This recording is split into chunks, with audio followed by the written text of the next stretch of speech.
Section D પ્રશ્નપત્ર number 1 ગાલા નીચેના પ્રશ્નોના માંગ્યા પ્રમાણે ગણતરી કરી જવાબ આપો। દરેકના 4 ગુણ છે, કુલ 20 માર્ક। પ્રશ્ન નંબર 35 થી 39। તો 35મો પ્રશ્ન છે, સપ્રમાણતાનું મૂળભૂત પ્રમેય લખો અને સાબિત કરો। તો આ પ્રમેય તમારે મોઢે કરીને લખી નાખવાનો છે। અથવામાં છે પાયથાગોરસનું પ્રમેય લખો અને સાબિત કરો। તો આ પ્રમેય પણ તમારે ચોપડીમાંથી મોઢે કરીને લખવાનો છે। તો હવે આપણે દાખલા નંબર 36 નો અભ્યાસ કરીશું। નીચે આપેલી માહિતીનો મધ્યસ્થ 525 છે। જો કુલ આવૃત્તિ 100 હોય તો x અને y ના મૂલ્યો શોધો। વર્ગ અંતરાલ અને આવૃત્તિ આપેલી છે। 0 થી 100 ની આવૃત્તિ 2, 100 થી 200 ની 5, 200 થી 300 ની x, 300 થી 400 ની 12, 400 થી 500 ની 17, 500 થી 600 ની 20, 600 થી 700 ની y, 700 થી 800 ની 9, 800 થી 900 ની 7 અને 900 થી 1000 ની 4। તો અહીંયા આપણને મધ્યસ્થ આપેલો છે અને ખૂટતી આવૃત્તિ શોધવાની છે। તો મધ્યસ્થનો કેટલા ખાનાનો કોઠો બનાવવાનો? 3 ખાનાનો। તો પહેલા 3 ખાનાનો કોઠો બનાવીશું। વર્ગ અંતરાલ આવૃત્તિ fi અને સંચયી આવૃત્તિ cf। વર્ગ અંતરાલ આપણે લખી કાઢીએ। 0 થી 100, 100 થી 200, 200 થી 300, 300 થી 400, 400 થી 500, 500 થી 600, 600 થી 700, 700 થી 800, 800 થી 900, 900 થી 1000 અને છેલ્લે અહીંયા આવશે કુલ આવૃત્તિ 2, 5, x, 12, 17, 20, y, 9, 7 અને 4। તે પ્રમાણે લખીએ। 2, 5 x ને લખીશું સાઈડમાં, 12, 17, 20 y ને લખીશું સાઈડમાં, 9, 7, 4। આમનો સરવાળો કરીએ તો 7 ને 4 11 ને 9 20, 20 ને 4 27 ને 2 29, 29 ને 5 34 ને 2 36, 36 નો છગડો વધી પડ્યું 3, 3 ને 1 4, 4 ને 1 5, 5 ને 2 7। તો 76 x y। તો સિગ્મા fi બરાબર કેટલું આવ્યું? 76 x y। આપણને કુલ આવૃત્તિ આપેલી છે 100। તો કુલ આવૃત્તિ બરાબર 100 છે। તો માટે 76 x y બરાબર 100 વત્તા 76 સામે જાય તો માઈનસ। તો મારે x y બરાબર 100 માઈનસ 76। તો 100 માંથી 76 ગયા તો મારે x y બરાબર 24 અને આપણે સમીકરણ નંબર 1 કહીશું। હવે સંચયી આવૃત્તિ cf શોધીએ। ધ્યાન આપો। તો પહેલાની સંચયી આવૃત્તિ 2, બીજા વર્ગની સંચયી આવૃત્તિ શોધી તો 2 + 5 એટલે 7। ત્રીજાની સંચયી આવૃત્તિ શોધવી છે તો 7 + x એટલે 7 + x। ચોથાની સંચયી આવૃત્તિ શોધવી છે તો 7 + x + 12 તો બરાબર 19 + x। પછી 400 થી 500 ના વર્ગની સંચયી આવૃત્તિ શોધવી છે તો 19 + x અને +17 તો બરાબર 36 + x। પછી 500 થી 600 ની સંચયી આવૃત્તિ શોધવી છે તો 36 + x + 20 બરાબર 56 + x। અને પછી 600 થી 700 ના વર્ગની સંચયી આવૃત્તિ શોધવી છે તો 56 + x અને y। x + y બરાબર કેટલા છે? 24। તો 56 + 24 બરાબર 80। પછી 700 થી 800 ની સંચયી આવૃત્તિ તો 80 + 9 બરાબર 89। 800 થી 900 ના વર્ગની સંચયી આવૃત્તિ 89 + 7 બરાબર 96 અને 900 થી 1000 ના વર્ગની સંચયી આવૃત્તિ 96 + 4 બરાબર 100। ટોટલ 100 થયા। તો 100 આવી જવા જોઈએ। હવે બીજું સ્ટેપ છે આપણું મધ્યસ્થનો વર્ગ શોધવાનો। તો અહીંયા આપણને મધ્યસ્થ આપી દીધેલો છે 525। તો 525 શેની વચ્ચે આવે? 500 થી 600 ની વચ્ચે આવે। તો મારે મધ્યસ્થનો વર્ગ કેટલો થયો? 500 થી 600। તો લખવાનું અહીં મધ્યસ્થ m બરાબર 525 છે। માટે મધ્યસ્થનો વર્ગ બરાબર 500 થી 600। તો આ મધ્યસ્થનો વર્ગ થયો। આ મધ્યસ્થના વર્ગની આવૃત્તિ થઈ અને આ મધ્યસ્થના વર્ગની ઉપરના વર્ગની સંચયી આવૃત્તિ થઈ। હવે l બરાબર l શું છે બોલો? મધ્યસ્થના વર્ગની અધસીમા। તો કેટલી આવશે? 500। n/2 એટલે કુલ આવૃત્તિ ભાગ્યા 2, 100 ભાગ્યા 2 બરાબર 50। f બરાબર મધ્યસ્થના વર્ગની આવૃત્તિ કેટલી છે? 20। cf બરાબર મધ્યસ્થના વર્ગની ઉપરના વર્ગની સંચયી આવૃત્તિ। તો મધ્યસ્થના વર્ગ આવ્યો એના ઉપરના વર્ગની સંચયી આવૃત્તિ કેટલી છે? 36 + x અને x બરાબર મધ્યસ્થના વર્ગની વર્ગ લંબાઈ તો 100 નો ડિફરન્સ છે તો વર્ગ લંબાઈ કેટલી આવશે 100.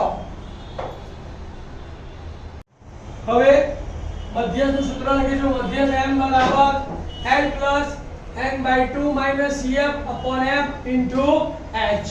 તો મધ્યસ્થની વેલ્યુ કેટલી છે બોલો m બરાબર 525 બરાબર l ની જગ્યાએ 500 વત્તા n/2 ની જગ્યાએ 50 માઈનસ cf કેટલો છે 36 વત્તા x એ નિશાની માઈનસ છે તો હું છોડી કાઢી અંદરની નિશાની બદલાઈ જાય તો 36 માઈનસ x આવૃત્તિ કેટલી છે 20 અને છેદ ગુણ્યા કુલ આની વર્ગ લંબાઈ 100 તો ગુણ્યા 100.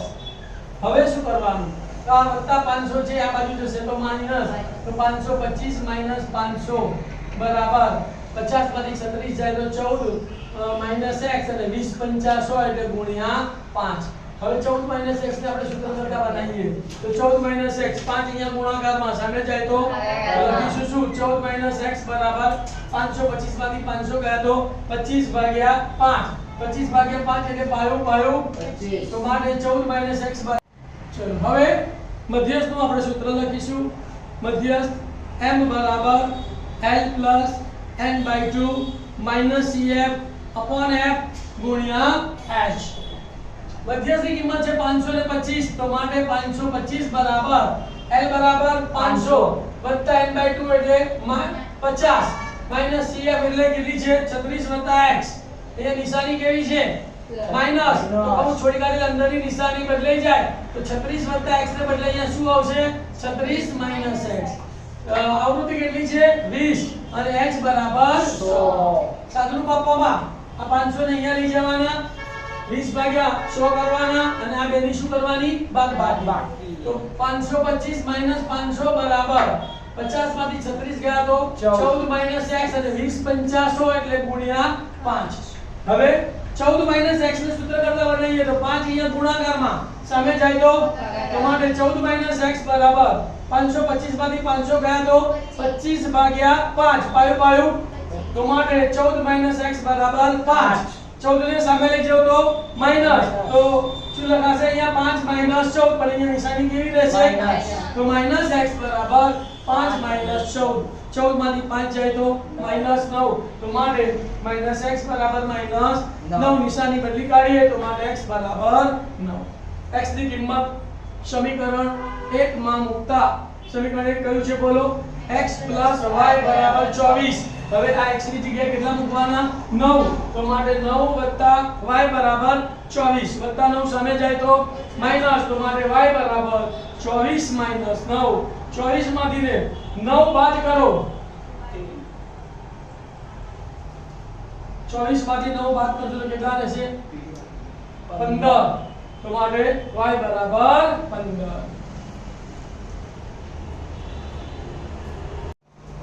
સેક્શન ડી નો દાખલા નંબર 37 7.6 સેન્ટીમીટર લંબાઈનો રેખાખંડ દોરી તેનું 5:8 ના ગુણોત્તરમાં વિભાજન કરો અને રચનાના મુદ્દા લખો. તો પહેલા આવશે પક્ષ AB બરાબર 7.6 સેન્ટીમીટર લંબાઈનો રેખાખંડ આપેલો છે તો AB બરાબર કેટલો લંબાઈનો 7.6 સેન્ટીમીટર લંબાઈનો રેખાખંડ આપણે દોરી કાઢ્યો. કૃત્ય શું કરવાનું છે તો કે AB નું 5:8 ના ગુણોત્તરમાં વિભાજન કરતું બિંદુ P મેળવો. જેવું દોરવાનું એવું લખવાનું. ધ્યાન આપજો અહીંયા તો પહેલો મુદ્દો લખીશું 7.6 સેન્ટીમીટર ના માપનો AB રેખાખંડ દોર્યો તો 7.6 સેન્ટીમીટર AB રેખાખંડ દોરી કાઢ્યો આપણે જોઈ લો અહીંયા.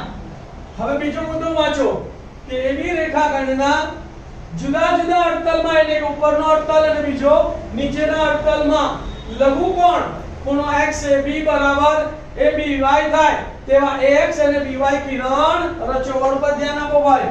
એને કેન્દ્ર લેવાનું કોઈ પણ ત્રિજ્યાનો અર્ધવર્તુળ ચાપ રચવાનો એને ઉપર તરફ ચાપ કરે એટલી ત્રિજ્યા બીને કેન્દ્ર લઈને નીચે તરફ ચાપ મારવાનો પછી થોડી ત્રિજ્યા નાની કરી દેવાની AB રેખાખંડને જ્યાં છે તે એના પર મૂકીને એક ચાપ મારવાનો. આ પણ AB રેખાખંડને જ્યાં છે તેમાંથી એક ચાપ મારવાનો અને અહીંથી તમારે એક કિરણ દોરવાનું AX એને નામ આપવાનું AX અને અહીંથી તમારે BY કિરણ દોરવાનું એને નામ આપવાનું BY કિરણ. ચાલ આવી ગયો. આ બંને લઘુકોણ થાય આ બંને એકરૂપ ખૂણા હોય એટલે આ બંને રેખાઓ કેવી હોય એકબીજાને સમાંતર દેખાય કેવી દેખાય સમાંતર ત્રીજો મુદ્દો કિરણ x પર અનુકૂળ ત્રિજ્યા r લઈ હવે જો 5 જેમ 8 છે એટલે x કિરણ ઉપર 5 ભાગ કરવાના by કિરણ ઉપર 8 ભાગ કરવાના તો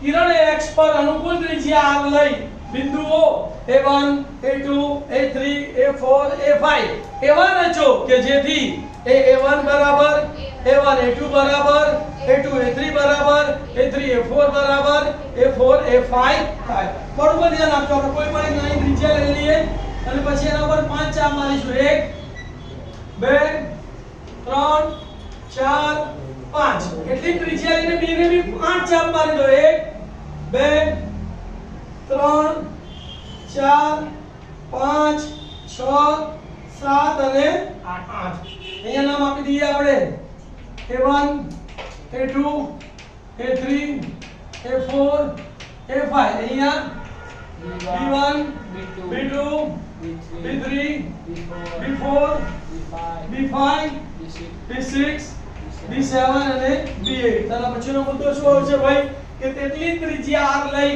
કિરણ by પર બિંદુઓ b1 b2 b3 b4 b5 b6 b7 b8 એવા રચો કે જેથી bb1 બરાબર b1 b2 બરાબર b2 b3 બરાબર b3 b4 બરાબર b4 b5 બરાબર b5 b6 બરાબર b6 b7 બરાબર b7 b8 થાય હવે આ પાંચમા ભાગનો a5 અને આઠમા ભાગનો b8 એને આપણે જોડી દેવાના છે તો પોઈન્ટ શું આવશે બોલો મુદ્દો રેખાખંડ a5 b8 રચો જે રેખાખંડ AB ને જ્યાં છેદે ત્યાં p નામ આપો તો અહીંથી તમારે આને જોડી દેવાનું છે અને અહીંયા જ્યાં છેદે ત્યાં તમારે શું નામ આપવાનું છે p નામ આપવાનું છે તો આમ બિંદુ p એ AB રેખાખંડનું 5:8 ના ગુણોત્તરમાં વિભાજન કરતું બિંદુ છે પરીક્ષાના બોર્ડમાં તમારે શું યાદ રાખવાનું છે એક બાજુ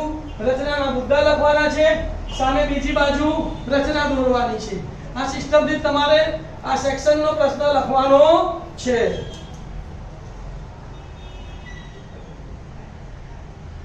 અથવા દાખલા નંબર 37 જુઓ શું કહે છે 6 સેન્ટીમીટર ત્રિજ્યા વાળું વર્તુળ દોરો તેના કેન્દ્રથી 10 સેન્ટીમીટર દૂર આવેલા બિંદુમાંથી વર્તુળના સ્પર્શકની જોડીની રચના કરો તેમની લંબાઈ માપો રચનાના મુદ્દા લખો ધ્યાન આપજો ભાઈ પહેલા પક્ષ લખીશું જેટલું માપ આપ્યું હોય એ પક્ષમાં લખવાનું જે દોરવાનું હોય એ કૃત્યમાં લખવાનું અને જેવી રીતે દોરો એ શેમાં લખવાનું મુદ્દામાં લખવાનું તો પક્ષમાં શું આવશે વર્તુળ O કેન્દ્ર 6 સેન્ટીમીટર ત્રિજ્યા અને તેનું બહારનું બિંદુ P છે તથા OP બરાબર કેટલા છે 10 સેન્ટીમીટર કૃત્ય P માંથી વર્તુળ O કેન્દ્ર 6 સેન્ટીમીટર ત્રિજ્યાને સ્પર્શતો રચો પહેલો મુદ્દો ભાઈ હવે મુદ્દા લઈએ તો પહેલું કેટલા ત્રિજ્યાનું વર્તુળ દોરવાનું 6 સેન્ટીમીટર 1 2 3 4 5 અને 6 સેન્ટીમીટર ત્રિજ્યાનું આપણે વર્તુળ દોરીશું બરાબર તો 6 સેન્ટીમીટર ત્રિજ્યાનું પહેલા આપણે વર્તુળ દોરી કાઢીએ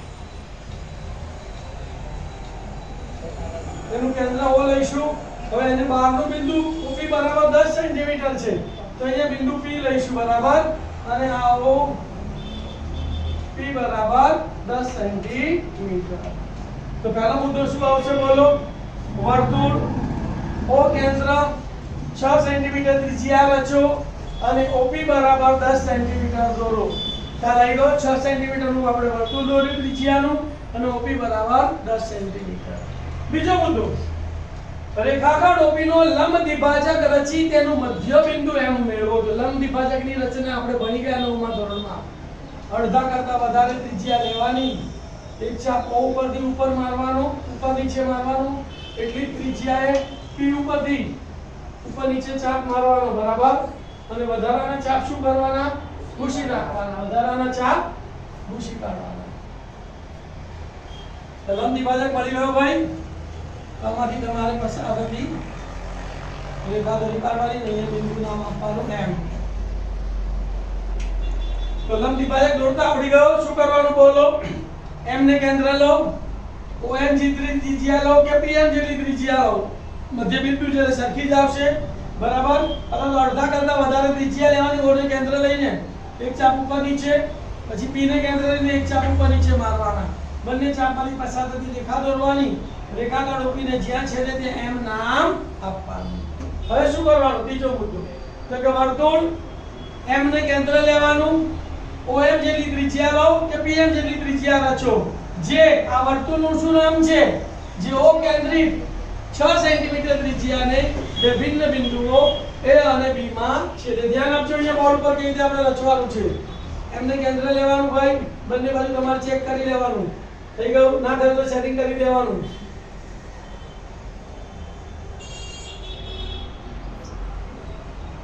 બરાબર. આ વર્તુળ રચ્યું, અહીંયા A નામ આપ્યું, તો અહીંયા B નામ આપ્યું. બરાબર છે. ચલો મુદ્દો રેખાખંડ PA અને PB દોરો. અહીંથી ને ફૂટપટ્ટી મૂકીને આ રેખાખંડ PA દોરવાનો અને આ રેખાખંડ PB દોરવાનો. આ બંને માંગેલા સ્પર્શકો છે. ફૂટપટ્ટીની લંબાઈ માપીએ તો PA બરાબર કેટલા આવશે? 8 સેન્ટીમીટર અને PB બરાબર 8 સેન્ટીમીટર. છેલ્લી લાઈન શું લખવાની? આમ PA અને PB એ વર્તુળ O કેન્દ્ર 6 સેન્ટીમીટર ત્રિજ્યાને માંગેલ સ્પર્શકો છે અને PA બરાબર PB બરાબર 8 સેન્ટીમીટર. ખ્યાલ આવી ગયો બધાને? દોરી કાઢો. દાખલા નંબર 38. શું કહે છે રકમ જુઓ. નીચેની માહિતી 225 વીજ ઉપકરણોના આયુષ્યની કલાકોમાં પ્રાપ્ત માહિતી દર્શાવે છે. ઉપકરણના આયુષ્યનો બહુલક નક્કી કરો. આયુષ્ય કલાકમાં આપેલું છે અને એની આવૃત્તિ આપેલી છે. 0 થી 20 કલાક ચાલતા હોય એવા કેટલા? 10. એની આવૃત્તિ 10. 20 થી 40 વાળા, 40 થી 60 વાળા, 60 થી 80 વાળા, 80 થી 100 વાળા, 100 થી 120 વાળા, 29. ધ્યાન આપજો. બહુલક શોધવાનો છે એટલે અહીંયા કોઈ કોઠો બનાવવાનો નથી. મધ્યકમાં 5 ખાનાનો કોઠો બને, મધ્યસ્થમાં 3 ખાનાનો કોઠો બને અને બહુલકમાં કોઈ કોઠો બનતો નથી. એ તમારે યાદ રાખવાનું. બરાબર. બહુલકનું પહેલું સ્ટેપ છે બહુલકીય વર્ગ શોધવો.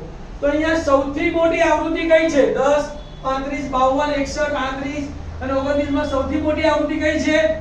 તો શું લખવાનું અહીં? મહત્તમ આવૃત્તિ 61 છે. માટે બહુલકીય વર્ગ કયો આવશે? 60 થી 80 થાય.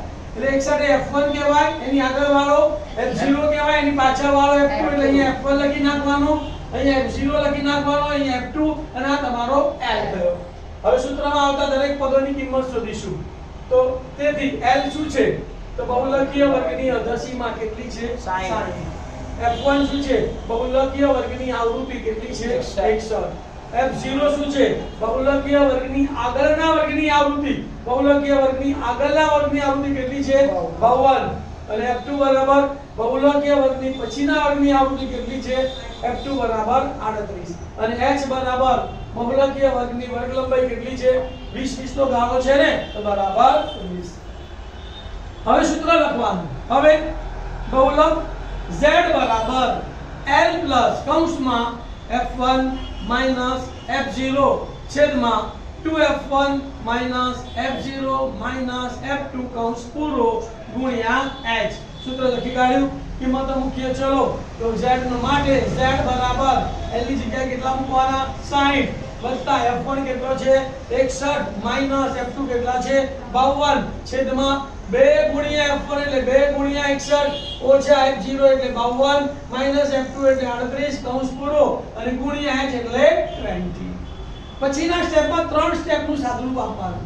આ બેની બાદબાકી કરવાની, આ બેનો ગુણાકાર કરવાનો અને આ બે ઋણ સંખ્યાનો સરવાળો કરવાનો. બાકી બધું એમનો એમ જ રાખવાનું. તો શું થશે બોલો? માટે Z બરાબર 60 ના 60 વત્તા ના વત્તા 61 માંથી 52 જાય તો 9 વધ્યા. 61 દુ 122 માઈનસ 52 અને 38 નો સરવાળો કરવાનો તો 8 ને 2 10 ની 0 વધી પડી 1 5 ને 1 6 ને 3 9 તો કેટલા આવશે 90 અને ગુણ્યા 20 ના 20 એના પછીના સ્ટેપમાં આ બે સ્ટેપની બાદબાકી બાકી બધું એમનું એમ તો માટે z બરાબર 60 ના 60 વત્તા ના વત્તા 9 ના 9 એટલે આ 9 ગુણ્યા 20 જોડે લઈ લેવાના અને 122 માંથી 90 બાદ કરો તો કેટલા આવશે 32 હવે ઉપરની જગ્યાએ ઉડતું હોય તો ઉડાડો તો ચારે ભાગ ચાલશે 4 8 32 અને 4 5 20 તો અહીંયા આવશે 5 અને અહીંયા આવશે 8 તો અહીંયા કેટલા થયા 9 ગુણ્યા 5 એટલે 9 5 45 લખવાના અને છેદમાં કેટલા લખવાના 8 તો માટે z બરાબર 60 વત્તા 45 ભાગ્યા 8 45 ભાગ્યા 8 તમને શીખવાડું અહીંયા જુઓ 8 એકાણો કર્યો 45 સુધી તો 8 પંચા 40 45 માં 40 ગયા કેટલા વધ્યા 5 દશાંશ ચિહ્ન મૂકી દેવાનું હવે 100 ઉતારવાની 50 થયા 8 6 48 તો અહીંયા 6 આવશે ને અહીંયા 48 આવશે 50 માંથી 48 જાય તો કેટલા વધે 2 ઉપરથી ફરી એક પછી 0 ઉતારવાની 8 2 16 અહીંયા 2 લખવાના અહીંયા 16 લખવાના 20 માંથી 16 જાય તો 4 ફરી 100 ઉતારવાની 8 પંચા 40 0 0 ભાગ પૂરો થઈ ગયો તો જવાબ શું આવ્યો 5.625 તો માટે z બરાબર અહીંયા ત્રણ દશાંશ ચિહ્ન છે તો 60 ને પણ ત્રણ દશાંશ ચિહ્નમાં ફેરવવાના તો 60 પછી કેટલા 0 લખવાના તો માટે z બરાબર 60.000 પ્લસ 5.625 બંનેનો સરવાળો કરીએ તો z બરાબર કેટલા આવશે 65.625 હવે અહીંયા એકમ જોવાનો એકમ શેમાં આપેલો છે અહીંયા કલાકોમાં તો અહીંયા પણ એકમ કલાકો લખવો પડે ખ્યાલ આવી ગયો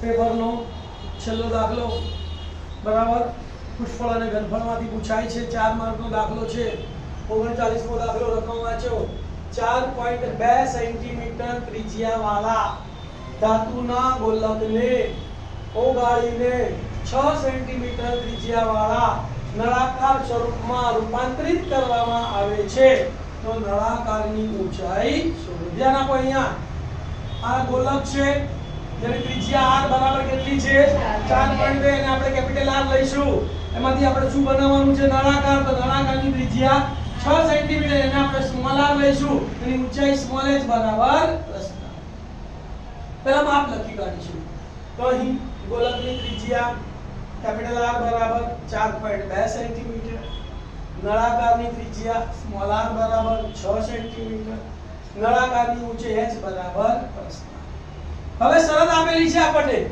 કે ગોલકને પીગાળીને ધાતુના ગોલકને પીગાળીને નળાકાર બનાવતા તો બંનેના ઘનફળ કેવા થાય સરખા ગોલકનું ઘનફળ બરાબર નળાકાર માપ કોનું શોધવાનું છે નળાકારનું તો જેનું માપ શોધવાનું હોય એના ઘનફળનું સૂત્ર પહેલા લખવાનું તો માટે આપણે પહેલા નળાકારના ઘનફળનું સૂત્ર લખીશું તો માટે શું થશે બોલો નળાકારનું ઘનફળ બરાબર ગોલકનું ઘનફળ નળાકારના ઘનફળનું સૂત્ર છે પાઈ r સ્ક્વેર h એમાં r અને s સ્મોલ લેવાના ગોલકના ઘનફળનું સૂત્ર છે 4/3 પાઈ r નો ઘન એમાં r કેવો લેવાનો કેપિટલ સામે સરખે સરખું ઉડી જાય તો આ પાઈ અને આ પાઈ ઉડી ગયો તો અહીંયા શું બચ્યું r સ્ક્વેર h બરાબર 4/3 r નો ઘન શોધવાનું શું છે આપણે h તો h ને આપણે સૂત્ર કરતા બનાવી દઈએ તો r સ્ક્વેર અહીંયા ગુણાકારમાં છે સામે જાય તો શું લખાશે 4 કેપિટલ R નો ઘન છેદમાં 3 સ્મોલ r સ્ક્વેર કિંમતો મૂકી દઈએ તો h બરાબર 4 ના 4 ગુણ્યા r કેટલો છે ભાઈ 4.2 એટલે એનો ઘન છે તો 4.2 એટલે 42 છેદમાં 10 કેટલી વાર લખવાના તો 42 છેદમાં 10 ગુણ્યા 42 છેદમાં 10 ગુણ્યા 42 છેદમાં 10 અંશ પતિ ગયો છેદમાં 3r સ્ક્વેર પહેલા 3 લખી કાઢીએ અને અહીંયા r સ્ક્વેર આની ત્રિજ્યા કેટલી છે 6 તો 6 ગુણ્યા 6 છેદ ઉડાડીએ ધ્યાન આપજો 6 એકા 6 અને 6 સીતા 42 6 સીતા 42 એટલે અહીંયા 7 અહીંયા 7 અહીંયા ત્રણે ભાગ જાય છે 14 તારી 42 હવે અહીંયા 10 10 10 છે તો એનો આપણે છેદ ઉડાડશું નહીં અને એમને એમ રહેવા દઈશું જેથી કરીને આપણે પોઈન્ટ કાપવામાં સરળતા પડે તો અંશમાં શું બચ્યું 4 ગુણ્યા 14 ગુણ્યા 7 ગુણ્યા 7 4 ગુણ્યા 14 ગુણ્યા 7 ગુણ્યા 7 છેદમાં 10 ગુણ્યા 10 ગુણ્યા 10 એટલે 1000 ગુણાકાર કરીએ તો 14 ચોક 56 ને સીધું સીધું તો 49 ગુણ્યા 56 એકમની શૂન્ય 5 નો 45 નો પાછળો વધી પડી 4 5 ચોક 20, 20 ને 4 24, 24 ના 24 એટલે 2450. હવે 6 નો વારો, 6 નવા 54 નો ચોગડો વધી પડી 5, 6 ચોક 24, 24 ને 5 29 એટલે 294. આ બેનો શું કરીશું?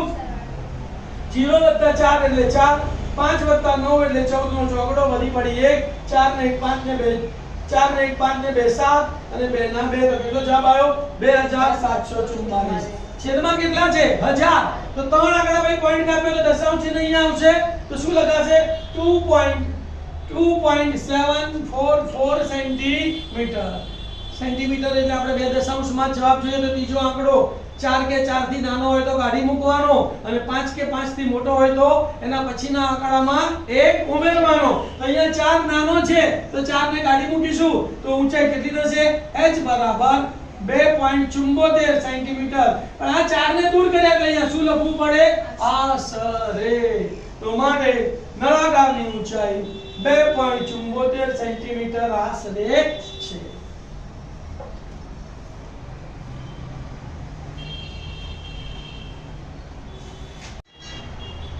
અથવાનો દાખલા નંબર 39. તમારે બે દાખલામાંથી એક દાખલો ગણવાનો હોય ત્યારે પસંદગી કરી લેવાની કે કયો દાખલો સહેલો છે, કયો દાખલો નાનો છે, ટૂંકો છે. ટૂંકો અને સહેલો દાખલો તમારે ગણવાનો, બંને દાખલા ગણવાના નહીં. નહીં તો શું થશે? પાછો સમય ઘટશે અને બે દાખલા ગણ્યા તો ડબલ માર્ક આપવાના નથી. તો અથવાનો દાખલો ગણવો હોય તો શું હેડિંગ મારવાનું? અથવા. દાખલા નંબર 39. નળાકાર પદાર્થની ઊંચાઈ 2.4 સેન્ટીમીટર અને વ્યાસ 1.4 સેન્ટીમીટર છે. તેમાંથી કેટલી જ ઊંચાઈ અને વ્યાસ વાળો શંકુ કાપી લેવામાં આવે છે તો વધેલા પદાર્થનું કુલ પૃષ્ઠફળ નજીકના સેમીમાં શોધો. નજીકના સેમીમાં શોધો. હવે ધ્યાન આપો, અહીંયા આ નળાકાર છે બરાબર, જેની ઊંચાઈ કેટલી છે? 2.4 સેન્ટીમીટર છે. ત્રિજ્યા કેટલી છે? 0.7 સેન્ટીમીટર છે. આ નળાકારમાંથી આટલા જ વ્યાસ વાળો અને એટલી જ ઊંચાઈ વાળો આ શંકુને કાપી કાઢ્યો એટલે ઉપરનું વર્તુળ નીકળી ગયું એટલે એને આપણે ટૂંકમાં બતાવ્યું. તો બાકીના બધાનું પૃષ્ઠફળ શોધવાનું એટલે આ નળાકારની વક્ર સપાટીનું ક્ષેત્રફળ શોધવાનું વત્તા પાયાની વક્ર સપાટીનું ક્ષેત્રફળ વત્તા શંકુની વક્ર સપાટીનું ક્ષેત્રફળ. આ ત્રણેય ક્ષેત્રફળનો સરવાળો કરીશું એટલે આપણને વધેલા પદાર્થનું કુલ પૃષ્ઠફળ મળી જશે. તો પહેલા અહીંયા શું આપ્યું છે બોલો? અહીં નળાકારની ઊંચાઈ કેટલી છે? h બરાબર 2.4 સેન્ટીમીટર. નળાકારનો વ્યાસ કેટલો આપેલો છે? 1.4 સેન્ટીમીટર. વ્યાસ આપ્યો એટલે પહેલું કામ શું કરવાનું? ત્રિજ્યા શોધવાની. તો માટે નળાકારની ત્રિજ્યા r બરાબર વ્યાસ ભાગ્યા 2, 1.4 ભાગ્યા 2 માટે r બરાબર 0.7 સેન્ટીમીટર. હવે આગળ શરત આપેલી છે કે આ નળાકારમાંથી તેટલી જ ઊંચાઈ અને વ્યાસ વાળો શંકુ કાપી લેવામાં આવે છે. તો માટે શંકુની ત્રિજ્યા પણ r બરાબર 0.7 સેન્ટીમીટર થશે અને શંકુની ઊંચાઈ h બરાબર 2.4 સેન્ટીમીટર થશે. હવે નળાકારની વક્ર સપાટીનું ક્ષેત્રફળ આપણને ખબર છે 2πrh. નળાકારના પાયાનું ક્ષેત્રફળ πr² અને શંકુની વક્ર સપાટીનું ક્ષેત્રફળ πrl. તો અહીંયા મારી પાસે r અને h છે તો પહેલા શું કરવું પડશે? l શોધવું પડશે. શું શોધવું પડશે? તો l નું સૂત્ર શું છે? તો હવે l બરાબર વર્ગમૂળમાં r² + s². તો માટે l બરાબર r કેટલા છે? 0.7 નો વર્ગ વત્તા h કેટલો છે? 2.4 નો વર્ગ. 7/24/25 ત્રિપુટી આપણને યાદ છે ને? તો આની l કેટલો આવશે? 2.5. આપણને મોઢે ખબર પડી ગઈ. તો l બરાબર 7 નો 0.7 નો વર્ગ એટલે 0.49 વત્તા 24 નો વર્ગ 576 પણ 2.4 નો વર્ગ 5.76. આ બેનો સરવાળો કરીએ તો l બરાબર વર્ગમૂળમાં 6.25. 6.25 નું વર્ગમૂળ l બરાબર 2.7 સેન્ટીમીટર. હવે શું લખીશું બોલો? વધેલા પદાર્થનું કુલ પૃષ્ઠફળ બરાબર નળાકારની વક્ર સપાટીનું ક્ષેત્રફળ વત્તા નળાકારના તળિયાનું ક્ષેત્રફળ વત્તા શંકુની વક્ર સપાટીનું ક્ષેત્રફળ. નળાકારની વક્ર સપાટીના ક્ષેત્રફળનું સૂત્ર છે 2πrh વત્તા નળાકારના તળિયાનું ક્ષેત્રફળ પાઈ r સ્ક્વેર અને વત્તા શંકુની વક્ર સપાટીનું ક્ષેત્રફળ પાઈ r l. ત્રણેયમાં જુઓ અહીંયા પાઈ r છે તો પાઈ r શું નીકળશે કોમન. તો પાઈ r ને આપણે કોમન કાઢીએ તો અહીંયા શું બચ્યું 2 અને h બચ્યા તો અહીંયા 2h પ્લસ ના પ્લસ. અહીંયા r સ્ક્વેર હતો એક r નીકળી ગયો હજી એક r બચ્યો ને એટલે વત્તા r અને અહીંયા પાઈ r નીકળી ગયો તો વત્તા l. કિંમતો મૂકીએ પાઈ ની વેલ્યુ કેટલી છે 22 ગુણ્યા r કેટલો છે 0.7 એટલે 7.7/10 ગુણ્યા અહીંયા આપણે દશાંશ ચિહ્નમાં જ રહેવા દઈશું પછી આપણે એને દશાંશ ચિહ્ન દૂર કરીશું તો 2h તો 2 ગુણ્યા 2.4 વત્તા r એટલે 0.7 વત્તા l એટલે 2.5 આ બેનો ગુણાકાર કરી દઈશું 7 7 ઉડી ગયા તો અહીંયા કેટલા વધ્યા 22/10 હવે 24 દુ 48 એટલે 2 ગુણ્યા 2.4 એટલે 4.8 વત્તા 0.7 એમ ના એમ વત્તા 2.5 એમ ના એમ આ બધાનો સરવાળો કરીએ તો 22/10 ગુણ્યા 5 7 ને 5 12 ને 8 20 ની શૂન્ય વધી પડી 2 2 ને 4 6 6 ને 2 8 તો 8.0 એટલે 8 તો 22 * 176 છેદમાં 10 છે એક આગળ બે દશાંશ ચિહ્ન કાપવો પડે તો 17.6 આપણને જવાબ શું કીધું છે નજીકના સેમીમાં શોધવો છે તો 17.6 તો પોઈન્ટ પછીનો આંકડો 5 કે 5 થી મોટો હોય તેને દૂર કરવાનો અને એની આગળ કેટલા ઉમેરવાના 1 તો આ 6 દૂર કરીએ તો 7 નો 1 ઉમેરવો પડે એટલે કેટલો જવાબ આવશે 18 સેન્ટીમીટર સ્ક્વેર આશરે. વિદ્યાર્થી મિત્રો અહીંયા આપણું ગાલા પ્રશ્નપત્ર 1 2023 પૂરું થાય છે. આ પેપર આખા section A section B section C અને સેક્શન D બરાબર તમારા જેવા હજારો લાખો વિદ્યાર્થીઓના વિડિયો મોકલીને તમે મદદરૂપ બનશો તો એમના માટે પાસ થવા માટે એક આશાનું કિરણ બની રહેશે અને એ વિદ્યાર્થીઓ પણ આપને આશીર્વાદ આપશે તો તમે પણ સારા માર્ક સાથે પરીક્ષામાં પાસ થઈ જશો. તો તમારે પણ બીજા વિદ્યાર્થીઓને આ બધા જ વિડિયો શેર કરીને શું કરવાનું છે મદદ કરવાની છે. કોઈને પણ મદદ કરીએ તો આપણને શું મળે પુણ્ય અને આશીર્વાદ મળે. તો મફતનું પુણ્ય અને આશીર્વાદ કમાવાના છે. મારી ચેનલને તમારે સબસ્ક્રાઇબ કરવાની છે, લાઈક કરવાની છે અને શેર કરવાની છે. થેન્ક યુ વેરી મચ મારા વિડિયોને જોયા બદલ અને એને શેર કર્યા બદલ. અને તમને જો આ મારા ભણાવવાની સ્ટાઇલ ગમી હોય તો તમે નીચે કોમેન્ટ પણ આપજો. આપનો ખૂબ ખૂબ આભાર. ઓમ નમઃ શિવાય.